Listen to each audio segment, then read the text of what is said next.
Now moving on to the software and the battery life, probably two of the more important aspects for this phone. So first of all, it does have One UI 3, technically. It started off, I think, with One UI 2, and I do think, Android 11 has been an improvement in a lot of different ways, and some things to consider is that Samsung not only has increased their, standard life support for their phones, so software updates, but they've also, helped increase the support for their security updates. So this phone is probably going to be getting Android 12 and then maybe Android 13 as well, give or take, maybe not, but it will be getting an additional security year of update as well. So again, another W in my opinion. It's like the longer you get these phones, the better they are. And this is another example of it. Now, is it perfect? Not really. I'm not a huge fan of One UI. I think everyone knows that by now. But again, just having that type of capability of increasing the longevity, hopefully Samsung makes more stock software. If that's the case, this phone may end up getting a software update with that capability sooner than later. But I think that's a really awesome thing that they have in this specific case. Now, the battery life is one of the better things about this phone. First of all, 4500 mAh battery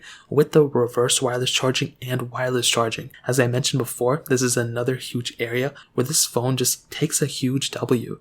And I think when you have a phone like this, the battery life is one of those things that you're going to love no matter what. It's definitely not perfect, but it definitely gets the job done. And as I mentioned before, no matter what you're going to do with it, I think it's going to be a solid piece of battery. Now, I do think, going up to something like a Galaxy S20 Ultra is probably going to do better. But at the same time, this thing has a little bit of an older chipset. It's a little bit slower, but it has a lower resolution display. Even though it's still a pretty big display, it will probably end up evening out. And I really do like the battery life on this phone for sure. So in terms of that pretty much covers it up there.